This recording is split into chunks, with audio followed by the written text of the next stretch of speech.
1월 31일 월요일 새벽 예배를 하나님 앞에 올려드리겠습니다. 오늘 말씀은 요한복음 9장 1절에서 12절 말씀입니다. 함께 읽겠습니다. 예수께서 길을 가실 때에 날 때부터 맹인된 사람을 보신지라. 제자들이 물어 이르되 랍비여, 이 사람이 맹인으로 난 것이 누구의 죄로 인함이니이까? 자기니이까 그의 부모니이까? 예수께서 대답하시되 이 사람이나 그 부모의 죄로 인한 것이 아니라 그에게서 하나님이 하시는 일을 나타내고자 하심이라.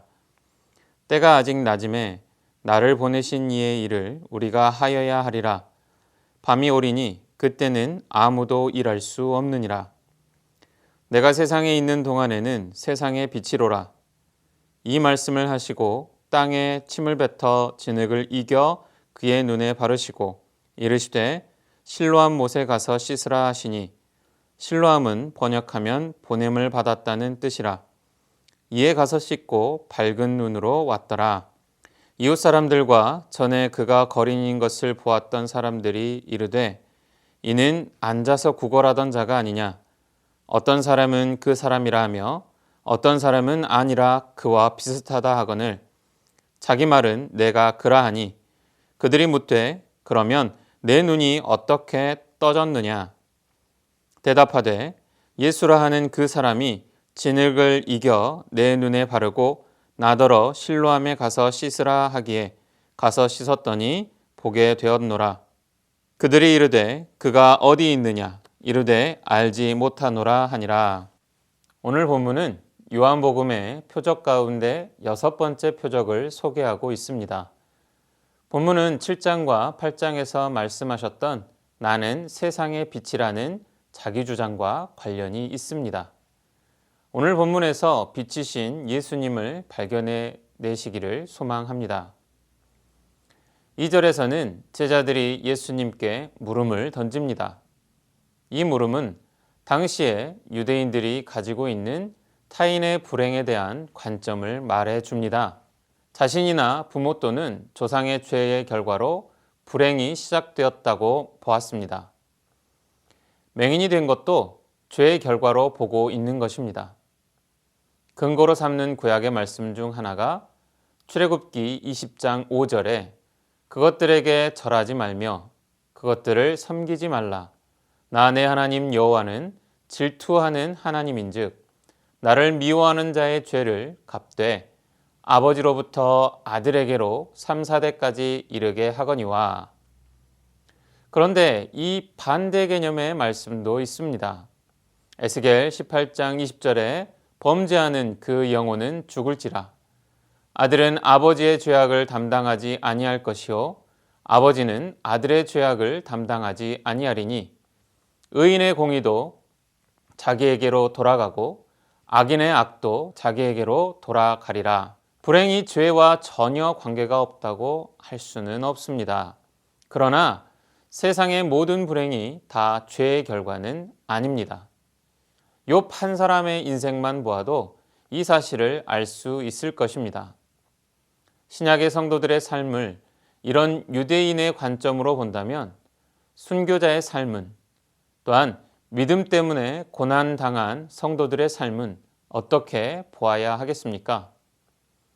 당시의 유대인들은 이러한 편협한 시선을 가지고 사람들의 불행을 죄 때문이라고 결론지었던 것입니다. 그런 세상의 편협한 시선을 예수님은 뒤집어 버리십니다. 예수님은 전혀 다른 관점으로 이 맹인을 바라봅니다. 3절 말씀을 쉬운 성경에서 보면 이 사람이 나면서부터 앞을 보지 못한 것은 하나님의 일을 그 사람의 생애를 통해 나타내기 위해서이다 라고 말씀합니다. 제자들은 사람의 관점으로 맹인이 된 원인을 바라보지만 예수님은 하나님의 관점에서 맹인이 되게 하신 목적을 보고 계십니다. 이러한 관점으로 모든 상황과 환경에 하나님께서 개입하고 계신다는 것을 전제로 합니다. 이는 하나님의 절대 주권을 믿는 것입니다. 이것이 신앙인으로서 가져야 할 신앙적 관점입니다. 하나님의 주권 아래에 있는 신앙인들은 불행 중에 있다 할지라도 하나님이 이 상황을 통해 무엇을 하실 것인가 희망을 갖게 됩니다. 우리 문제의 원인이 중요한 것이 아니라 우리의 문제를 어떻게 사용하실지, 어떻게 하나님께서 능력을 드러내실지 하는 부분이 중요하게 되는 것입니다. 문제를 보지 않고 하나님의 목적하심을 보십시오. 이를 통해 드러낼 하나님의 영광을 보시기 바랍니다. 4절은 하나님이 하시는 일을 수행하는 시간을 말씀합니다. 낮은 예수께서 일하시는 시간입니다. 보내신 이의 일을 하는 시간입니다. 5절에서 예수님이 세상에 있는 동안은 세상의 빛으로 계신다고 말씀하십니다. 예수님이 계시는 동안에는 빛이 비추는 낮이라는 것이고 낮에는 일해야 하는 것입니다. 소명을 감당해야 할 시기가 낮으로 표현된 것입니다. 나를 보내신 이의 일을 하는 것, 부르신 이의 일을 하는 것을 우리는 소명이라고 합니다. 우리가 교회 공동체라는 테두리에서 행하는 모든 일이 주님이 보내신 일, 부르신 일이 되기를 소망합니다. 하나님의 주권 안에서 새순교회가 하나님의 일하기를 소망합니다. 모두가 그 소망 안에 살아가시기를 바랍니다. 소명을 받은 자로서 사명자로서 살아가는 우리는 4절 후반부의 말씀을 기억해야 합니다. 아무도 일할 수 없는 밤이 올 것이다 라는 이 말씀을 기억해야 합니다. 예수님께서는 밤이 오기까지 빛으로서의 자신의 사명을 끝까지 감당하셨습니다. 죽기까지 자신의 사명을 감당하십니다. 우리에게도 사명이 끝나는 그때가 올 것입니다. 일할 수 없는 밤이 올 것입니다. 그날이 오기까지 자신의 사명을 잘 감당하고 있어야 합니다. 그날이 오기도 전에 스스로 일을 멈추는 일이 없기를 소망합니다. 시편 기자는 이렇게 말합니다. 시편 110편 3절에 주의 권능의 날에 주의 백성이 거룩한 옷을 입고 즐거이 헌신하니 새벽 이슬 같은 주의 청년들이 주께 나오는도다. 여기서 말씀하는 주의 청년들은 즐거이 헌신하는 자들입니다. 즐거이 사명을 감당하는 자가 청년이라는 것입니다. 여기서 말하는 것은 나이의 많고 적음을 이야기하는 것이 아닙니다. 우리 새순교회 성도님 여러분들 모두가 주의 청년들이시기를 소망합니다. 즐거이 헌신하는 자들이 되시기를 소망합니다. 부르신 곳에서 자신의 사명이 끝나는 날까지 충성하시기를 소망합니다. 본문에서 예수님은 하나님이 하시는 일을 진행하십니다. 오늘 본문에서 나오는 하나님이 하고자 하시는 일은 무엇입니까? 맹인의 눈을 뜨게 하는 것입니다. 실로암 못에 가서 씻으라 하시니 이에 가서 씻고 밝은 눈으로 왔더라 하셨습니다. 이는 5절에 세상의 빛으로서의 일을 예표하는 것이기도 합니다. 영적으로 눈먼 사람들이 눈을 뜨게 해서 참 빛인 자신을 보게 하실 것입니다. 우리는 이 빛을 보며 나아가는 그러한 존재들인 것을 잊지 않아야 하겠습니다.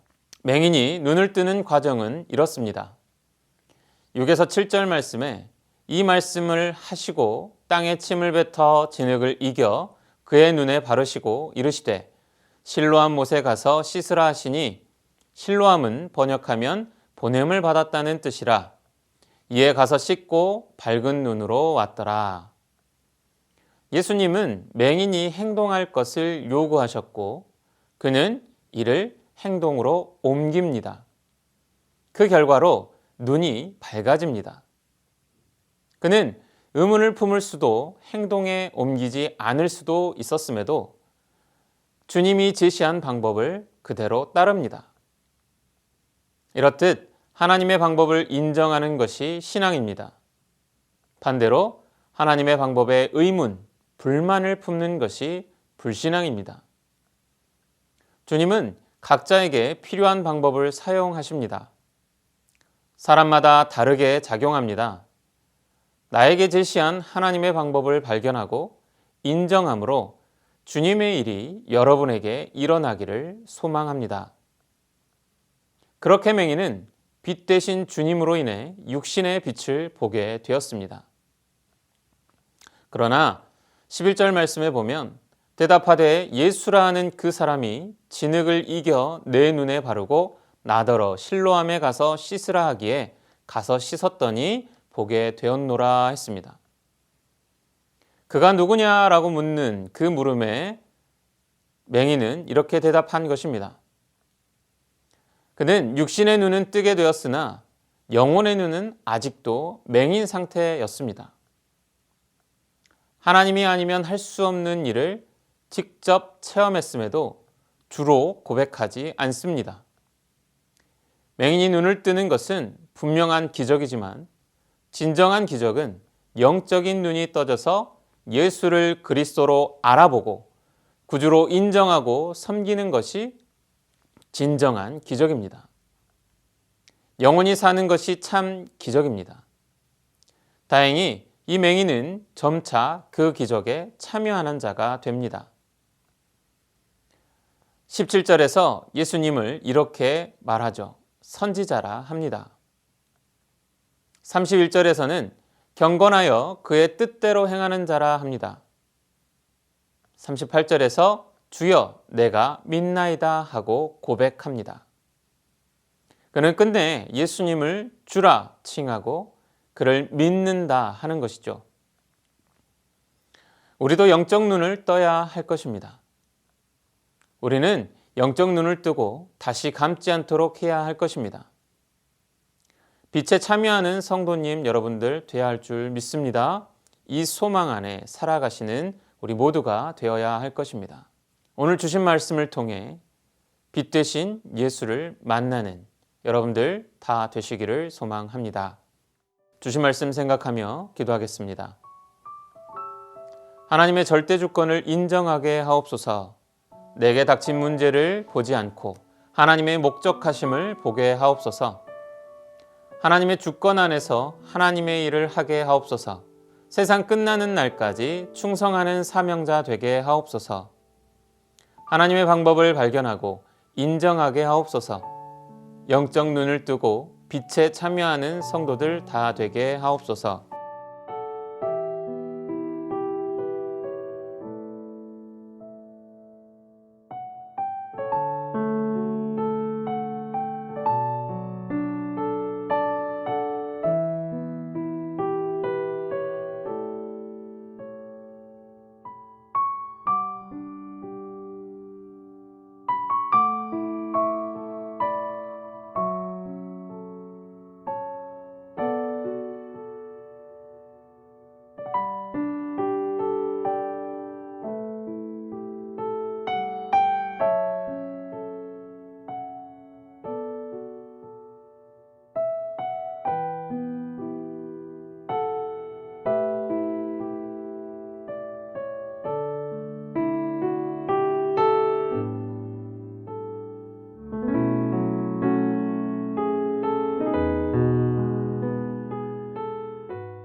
다음으로 나라와 열방을 위하여 기도합니다.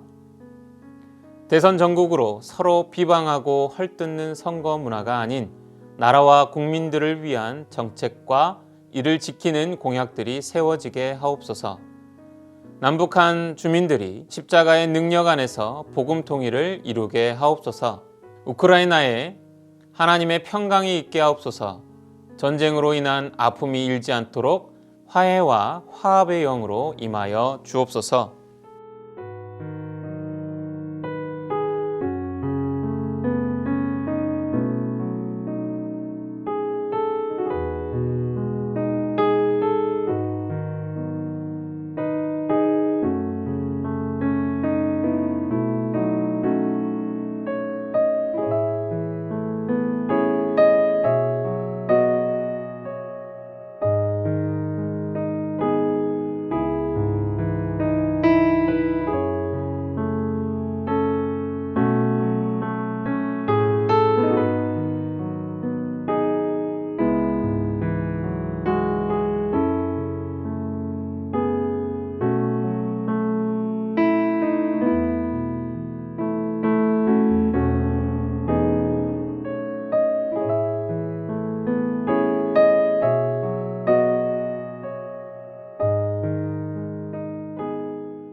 교회를 위해서 기도합니다.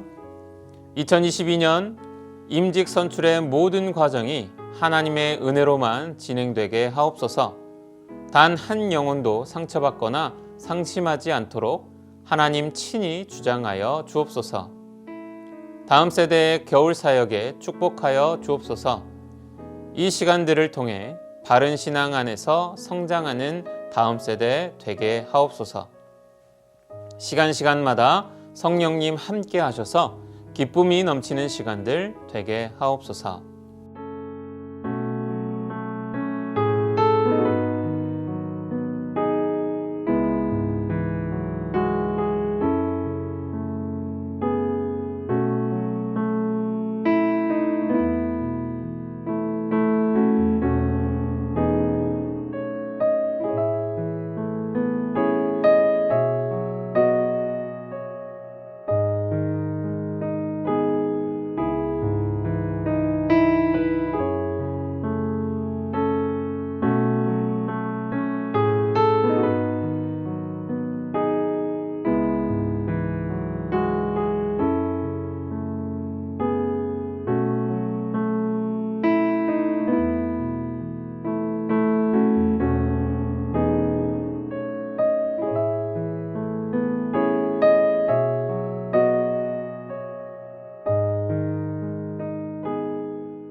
다음으로 선교사님과 환우분들을 위해서 기도하겠습니다.